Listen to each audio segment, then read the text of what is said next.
in, Minnesota sports fans, to another edition of Vikings on SI right here on the Bring Me the Sports YouTube channel. Jonathan Harrison here, joined by Will Ragatz. Will, just only a couple days away now until the Vikings get their season kicked off against the New York Giants in New York. So let's jump into this matchup. Let's do a little bit of a deep dive here. What are the 5 matchups you're watching for this week? Let's start off with your most important matchup that will decide this match for the Vikings. Yeah, to me, it's kind of an obvious one for Vikings fans who have watched their team play the Giants. A couple of years ago, the Vikings played the Giants at US Bank Stadium on Christmas Eve, and then 3 weeks later, they had them again in the wild card round of the playoffs. And in both of those games, one of the real difference makers, other than Ed Donatell's defense being terrible, was Dexter Lawrence, the Giants' star defensive tackle, who is one of the best players at his position in the NFL, top 5, maybe top 3 defensive tackle, who sometimes doesn't get as much appreciation as, the Aaron Donald, Chris Jones tier of guys, but he is a game wrecker. He's powerful. He's athletic. He can really move for a guy of his size, and that matchup with him getting a lot of kind of one-on-one action against Garrett Bradbury has a chance to kind of decide this game, because in those 2 matchups in 2022, Lawrence had 7 pressures both times, 14 total pressures, really kind of just ate Bradbury's lunch in a lot of ways, and really affected what Kirk Cousins was able to do, because he constantly had pressure in his face. And, the Vikings, Kevin O'Connell, they've obviously watched that back, and they're trying to learn from that. And there are schematic ways that you can help out Bradbury a little bit. Maybe you're doubling him with a guard, or you're having a running back come up and help, or a tight end, or whatever it is. But at a certain point, Bradbury's got to hold his own in this game, because Sam Darnold, if he's under pressure from Lawrence constantly, that's really going to make things difficult on him. Yeah, we've seen time and time again against some of these bigger, more powerful defensive tackles, Bradbury tends to get eaten alive, especially against Green Bay. Akeem Hicks had his number for a while there. Are we expecting him to develop and progress from what we saw last season, when it seemed like he started to take a little bit of a step? Yeah, Bradbury, 2022 was the year where he was entering the final year of his rookie contract, and he finally took a step forward in pass protection up until those 2 Dexter Lawrence games. And then last year, it wasn't as bad as some of his early first couple seasons of his career, but it also was a little bit of a regression from 2022. And every offseason, it seems there's stories about, Bradbury's changing his diet and he's putting on more weight and doing this and doing that. I think I saw a headline this summer about, like, he was consuming more salt water, or I don't know what it was, but it would be huge for the Vikings if Garrett Bradbury can just help out a little bit more. And he's never anchoring against those huge defensive tackles is never going to be like the strength of his game. But if he can just hold up competently, I feel all right about Christian Darrisaw and Brian O'Neill going against that pretty impressive Giants edge rusher duo with Kayvon Thibodeau and now Brian Burns, who they acquired from the Panthers this offseason. But the interior with Lawrence just really has a chance to kind of flip this game upside down. Yeah, the interior kind of got a little bit of a rework, especially on that left side. Blake Brandel is taking over the starting role. How does he fit in, and what have you seen so far from him? Yeah, he'll be a part of that matchup as well. It's the Giants, I think, want to go after Bradbury a lot, but they'll also probably want to go after Blake Brandel a lot, who's new as a starting left guard. He's played some guard and some tackle before, but this is his first season as a starter in the NFL, a former 6th-round pick. So, yeah, what he does there will also be impactful in this game. And then you still have to talk about third-year right guard Ed Ingram, who was really rough as a rookie, improved to kind of just competent, not horrible last year in pass protection. So can he take another leap there and maybe become even above average for the Vikings this season? Yeah, looking for above average to even serviceable at this point for Ed Ingram on that right-hand side. All right, what's your number 2 matchup? Because we just spent 4 minutes on interior offensive line play, which is, I think, 4 minutes more than Joe Nelson would expect from us on this. So what's your second matchup? Yeah, I think that we spent the appropriate amount of time on that, because that is, in fact, the most important matchup, I think, in this game, just talking a kind of one-on-one standpoint. I would say the second one I'll talk about would be Malik Neighbors, the Giants' number 1 wide receiver, the rookie out of LSU. against whoever he's going against in the Vikings cornerback room. I think he'll see a lot of Stephon Gilmore, which would be a fun matchup because, Stephon Gilmore is in his 13th season, and Malik Neighbors is about to make his NFL debut. And the hype train has really, really been running for Neighbors at Giants training camp with some of the plays that he's been able to make. And so if Daniel Jones is able to kind of have a strong performance against this Brian Flores defense and make some explosive plays through the air, probably going to see Neighbors be on the end of a lot of that because you look elsewhere in the Giants receiver room and it's guys like Darius Slayton and Jalen Hyatt and Wan'Dale Robinson, and like there's not a lot there. They can get open at times, but Neighbors is the guy who Jones is going to be looking to quite a bit, and so should be exciting to see his NFL debut and then to see the Vikings debuts for both Stephon Gilmore and Shaq Griffin as they look to slow down the impressive rookie in his first game. Hey, you mentioned the reworked cornerback room. We'll get to that in a second. But Malik Neighbors essentially looks like he's going to be the brunt of their offense this season. After they lost their tight end, they lost Saquon Barkley in the offseason. Yep. As you said, they don't have a whole lot else in the receiver room. Daniel Jones is going to target Malik Neighbors and target him quite often this season, it seems like. Yeah, he absolutely is. I think the Giants wanted to give Jones some opportunity here where, he just signed that extension before last season, but then was really struggling, got hurt, neck injury, ACL. So this is kind of a big season for Daniel Jones. We talk about how big of a year it is for Sam Darnold, but Daniel Jones needs to prove to the Giants that he's worth keeping around for the duration of this contract, because they could theoretically eat a Kirk Cousins-sized dead cap hit in one of these next couple off seasons and move on. So in drafting Malik Neighbors, they're giving Jones the opportunity to have that caliber of guy at his disposal and put up some numbers and maybe win some games this year. But yeah, the Vikings have to really kind of lock in on where Neighbors is at all times because he's dangerous. They certainly didn't stack up the offense around him like the Chicago Bears stacked up the offense around Caleb Williams. So Neighbors will certainly be targeted quite often this season. You mentioned the cornerback room for the Vikings, Stephon Gilmore. We know it basically changed wholesale in the middle of training camp with the signing of Stephon Gilmore and a couple other guys. Shaq Griffin, we knew beforehand, before training camp started, he would come in. That we only saw him briefly, and then an injury took him out for much of training camp. Are we expecting him to play heavy minutes and heavy snap load in week 1 here? Yeah, I think you'll see a good amount of Shaq Griffin. I do think the Vikings' top 2 corners are Stephon Gilmore and Byron Murphy Jr.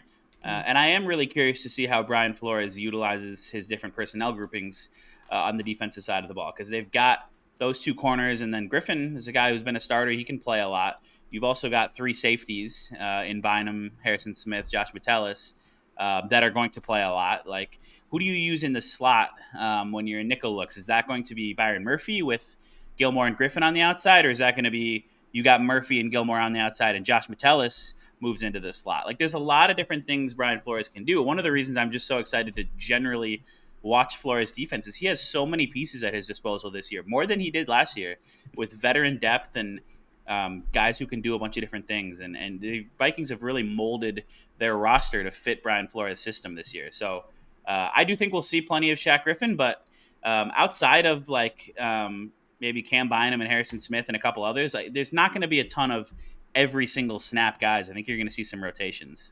Yeah, so Vikings certainly loaded up on their defense and started to overhaul that this offseason. What's matchup number 3 that will decide this game on Sunday in East Rutherford? Yeah, I think I'm looking at Justin Jefferson against the world, basically, because the Giants don't have a whole lot going on for them in the back end of their defense. Their best defensive back last year was safety Xavier McKinney, who's now with the Packers, and the Vikings will see him later in the season. But you got guys like Dane Belton and Deontay Banks and Cordell Flott and Drew Phillips. Like, not a lot of big names back there. Deontay Banks is probably their number 1 corner. He'll probably see a lot of Justin Jefferson. But, the first game of the Sam Darnold, Justin Jefferson connection should be entertaining to watch. we know what Jefferson is capable of, really, no matter who's playing quarterback. Mm-hmm. So I expect him to be obviously the number one part of the game plan for the Vikings, and to get a ton of targets against a Giants safety, like a Giants secondary rather, that is pretty beatable. So we'll see how much attention the Giants load up to Jefferson, like teams often do, and to what extent he's able to still win and get open versus doubles, and to what extent that could open things up for the Jordan Addison, Jalen Naylor, Johnny Muntz of the world, assuming those guys are healthy. I know friend of Bring Me the Sports, Matthew Collar, has mentioned a couple times during training camp, Sam Darnold looked heavily in the way of Justin Jefferson, kind of targeted him quite often, and we've seen that time and time again from quarterbacks who aren't your bona fide starters, like your Kirk Cousins of the world. They don't tend to spread the ball around quite often. They focus on their number one guy and get the ball into him. Is that what we're expecting from Sam Darnold? Is sure, you have Jordan Addison there to help out, Jalen Naylor potentially there as well, as your three starting wide receivers, but is Justin Jefferson going to get the majority of these passes on Sunday afternoon? Yeah, I think he will. He's your number one option. He's your best player. I guess a heavier load than Kirk Cousins would throw to him. Sure, it's possible. It's possible. He is going to be the number one read for Sam Darnold on a lot of these passing concepts that Kevin O'Connell has installed and is going to call on Sunday. And I think O'Connell wants Darnold to basically do his best Kirk Cousins impression and operate the offense the way that Cousins was so good at doing it, where you're dropping back and you have a primary read, and if Jefferson's open and he's the primary read, then you let it rip.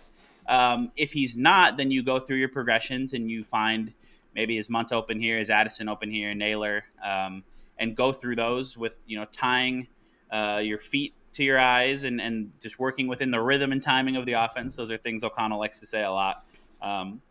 But yes, Justin Jefferson is probably going to finish with double-digit targets in this game because he's the Vikings' best player. And I think Jefferson wants Sam Darnold to trust him to, even if he's not like blatantly open or even NFL open, put it up there and give him a chance. That's something Jefferson's been talking about recently, is he wants Darnold to just throw it up there and let his number one wide receiver go make some plays.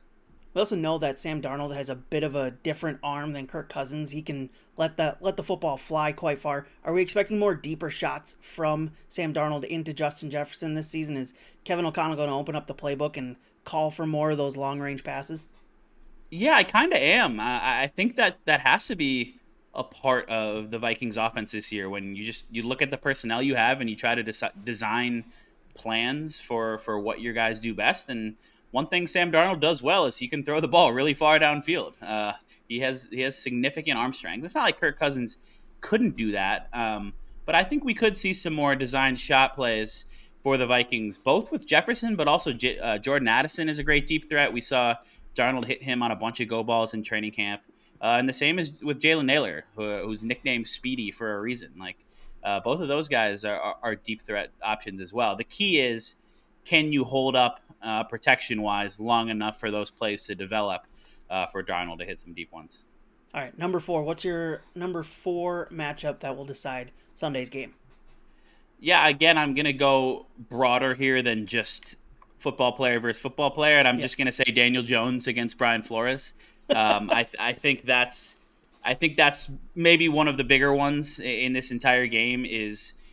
This is the first week for Flores to kind of unveil his upgraded, new and improved year 2 Minnesota Vikings defense, and it's going to be, if last year's any indication, a lot of aggressiveness, a lot of kind of complex pressure looks, blitzes. He'll at times disguise a bunch of things, like maybe the quarterback will think that Dallas Turner is coming on a rush here, but then he drops into coverage, or Andrew Van Ginkel or Ivan Pace, whoever it is. Like, he has those pieces where at any given moment, just about anybody can rush the quarterback or drop into coverage. So he's gonna try to disguise things for Daniel Jones, who, since coming into the league in 2019, has fumbled at a higher rate than anybody and has thrown 40 interceptions to only 62 touchdowns. So expect a lot of chaos, controlled chaos from Flores and the Vikings as they attempt to fluster Jones into making some mistakes. Are we expecting a 51.5% blitz rate from Brian Flores again? We know there's added pieces. There's a little bit more talent on the pass rushing front spread across guys instead of just being singularly focused on Danielle Hunter like it was last year. We're expecting such a high blitz rate, especially with Daniel Jones, who has some sneaky athleticism to him. Yeah, it's a good point. I think it's possible that the blitz rate is a little bit less insane. Like they're gonna blitz a lot because Right. that's what Brian Flores does, and he loves to, draw all kinds of complex blitzes. But I think they might also trust the personnel a little bit more this year. To at times you can just rush four and trust Jonathan Grenard and Andrew Van Ginkel and Jerry Tillery to hopefully win their matchups, and then you play more man coverage on the back end, because obviously some of the risk of sending 5, 6, 7 players after the quarterback is if they don't get home, somebody's going to be open. So you want to find that balance between sending pressure but not overdoing it and giving Jones kind of easy hot reads against the blitz. And yeah, I think when assuming Flores trusts his personnel a little bit more this year, which I imagine he does, now that Danielle Hunter doesn't feel like the only guy in the pass rush, they might be able to kind of mix in some more looks where they just rush four, or even sometimes they like to drop 8, Flores does, and just rush 3 guys and throw a lot of bodies into coverage to confuse things for the quarterback, whether it's zone or man. All right, the number 5 matchup you're watching that will affect the game on Sunday. Yeah, the number 5 matchup I'm watching is Aaron Jones against the Giants' run defense. And this run defense for the Giants ranked 29th last year in DVOA, which is a defense-adjusted kind of value, all-encompassing stat. The Giants were top half of the league in pass defense, although they did lose Xavier McKinney, like I mentioned. But I think the pass defense for them will be okay, even though we talked about the secondary being a little thin, just because of what they'll be able to do for most of the year with Dexter Lawrence, Brian Burns, and Kayvon Thibodeau in the pass rush. But it's not a great run defense. The linebacker group, the guys up front outside of Lawrence are a little bit suspect. So you can run the ball against this team, and I think the Vikings are going to want to do that kind of early and often in this game, because they really want to establish their running game this year and not be so one-dimensional like they've been. And they feel like bringing in Aaron Jones is going to make a huge difference in that regard, because they think he has a lot of life left in the tank at 29 years old. He's been really efficient and explosive throughout his career. And the blocking is part of it, and that hasn't been good enough for the Vikings in the run game. But a lot of it's been Dalvin Cook was kind of washed in 2022, and Alexander Mattison was not ready to be an NFL starter in 2023. And so Aaron Jones, they think, is the best running back, starting running back that Kevin O'Connell's had in his time here. And they're going to lean on him in this one, as well as mixing in plenty of Ty Chandler to keep Jones fresh. So if the Vikings can get the run game going and kind of control the time of possession, that sets things up for Darnold, makes his life easier, play action, not a lot of, hopefully, 3rd and longs where the pass rush can just kind of rear its head back. So, expect an early dose of the run game in this one as the Vikings look to hopefully get a lead and then kind of control the game. Yeah, Vikings 29th and 27th in the past 2 years under Kevin O'Connell in the run game. Not good enough, obviously, has hindered the Vikings at times in the offensive side of the game. Hopefully Aaron Jones will be able to add to that, and looking forward to it. Will, looking forward to reading more of your writing as we continue to preview and build up to the season opener for the Vikings against the Giants. And you can read all of Will's writing over on Vikings on SI. Will, looking forward to it. And Minnesota Sportsmen, we'll talk to you back here tomorrow when we have another topic.